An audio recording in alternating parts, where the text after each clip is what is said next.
मुंबईतून आपल्या प्रतिनिधी भाग्यश्री प्रधान आचार्य आपल्यासोबत जोडलेले आहेत। भाग्यश्री, आपण पाहतोय सिद्धिविनायक मंदिरात सुद्धा सकाळपासूनच गर्दी पाहायला मिळते। नवीन वर्षाचं स्वागत करण्यासाठी बाप्पाचं दर्शन घेण्यासाठी या ठिकाणी गर्दी केलेली पाहायला मिळते। मंदिर प्रशासन सुद्धा या ठिकाणी सज्ज झालेलं आहे। पोलिसांचा बंदोबस्त या ठिकाणी चोख पाहायला मिळतोय।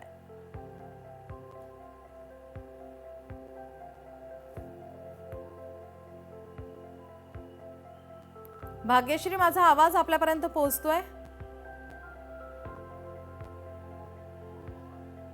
भाग्यश्री, माझा आवाज आपल्यापर्यंत पोहोचतोय?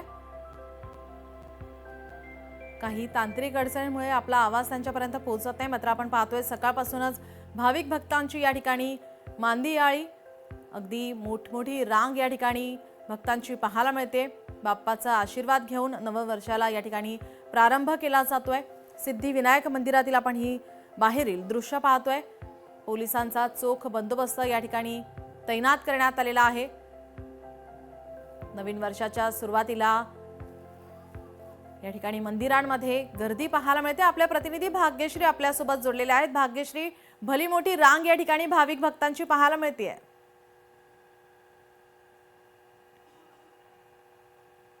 आपण बघतोय नीलम, इथे प्रचंड गर्दी जी आहे ती झालेली पाहायला मिळते। 2 तास लाईन मध्ये दर्शन घ्यायला लागतात। मागेपर्यंत लोक आहेत। आपण बघितलं की बाहेर देखील प्रचंड गर्दी होती। मी आता मंदिरामध्ये आतमध्ये आलेली आहे बाप्पाचं दर्शन घेण्यासाठी। भाविकांनी गर्दी केली आहे। खरं तर वर्षभर आपल्याला आनंदाने, सुखाने आणि समृद्धीने जावं यासाठी ही जी दर्शनासाठी रांग आहे ती लागलेली पाहायला मिळते। मंदिर प्रशासनाने देखील एक व्यवस्थित सोय केलेली आहे। बाजूलाच मंदिराच्या एक मंडप देखील बांधलेला आहे। विशेषतः खरं तर आज पाऊस आहे, पहिला दिवस आहे वर्षाचा, पण पाऊस पडतोय। मात्र त्या पावसात देखील लोकांनी तेवढीच गर्दी केली आहे आणि तेवढेच दर्शन घेण्यासाठी लोक रांगेत उभे असल्याचं पाहायला मिळतं। एक महत्त्वाची गोष्ट म्हणजे काल रात्रभर जी नवीन ॲक्वालाईन सुरू झाली ती देखील सुरू होती। त्यामुळे सिद्धिविनायक मंदिर स्टेशनच्या जवळ लोकांना उतरायला, भाविकांना उतरायला सोपं पडत होतं। भाविक तिकडे उतरून दर्शनासाठी येत असल्याचं पाहायला मिळत होतं। आणि आता देखील आपण बघतोय की साधारण 2 तास लाईन अशा पद्धतीचं हे सुरळीत दर्शन जे आहे लोकांचं ते सुरू असल्याचं पाहायला मिळत आहे। आपण आपल्या बरोबर वीणा पाटील मॅडम आहेत, आपण त्यांना विचारूया। मॅडम, दर्शनाचं नियोजन कसं आहे आपलं दर्शनाचं? दर्शनाचं नियोजन आम्ही नेहमीप्रमाणे जवळपास आमच्या 6 ते 7 लाईन्स आहेत रांग व्यवस्थापनाच्या अनुषंगाने आम्ही ते केलेले आहेत, ज्याच्यामध्ये महिलांची विशेष रांग आहे, नवजात बालके, दिव्यांग जे व्यक्ती असतील, ज्येष्ठ नागरिक आहेत त्यांच्यासाठी एक वेगळी लाईन रिद्धी गेटवरून केलेली आहे। मोठा मंडप आपण राजे संभाजी मैदानामध्ये उभारलेला आहे। 10,000ची स्टँडिंग कपॅसिटी आहे तिथे। तिथे आपण महिलांसाठी वेगळी अरेंजमेंट केली आहे आणि जे संयुक्त म्हणजे फॅमिली जर असेल त्यांच्यासाठी वेगळी अरेंजमेंट केलेली आहे। सिक्युरिटीचं व्यवस्था कशी आहे, किती पोलीस मागवलेले आहेत?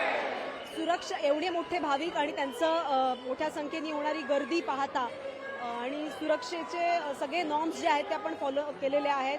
अग्निशमन यंत्रणा, रुग्णवाहिका या सगळ्या आपण तैनात केलेल्या आहेत। मेडिकल पथक जे आहे, डॉक्टरांचं पथक ते मंदिरात आहे कार्यरत। या व्यतिरिक्त पोलिसांची एक्स्ट्रा फौज आपण इथे तैनात केली आहे। जवळपास 350 एक्स्ट्रा पोलीस फोर्स इथे कार्यरत आहे 24/7। या व्यतिरिक्त अग्निशमन दल सज्ज आहे। बेस्टचे अधिकारी आहेत, विजेचे वगैरे काही प्रॉब्लेम होऊ नयेत याकरिता मंदिर प्रशासनाने, मंदिर न्यासाने ही पूर्णतः काळजी घेतलेली आहे।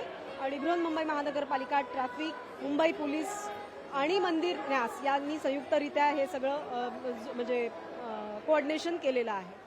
तर आपण ज्यांच्याशी बोललो नीलम, त्या कार्यकारी अधिकारी आहेत या सिद्धिविनायक मंदिराच्या, वीणा पाटील असं त्यांचं नाव आहे।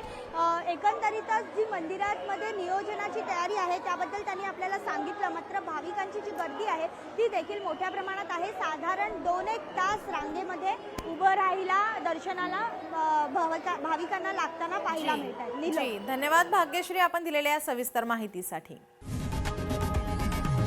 लोकशाही मराठी ऐका, पहा, जागरूक रहा।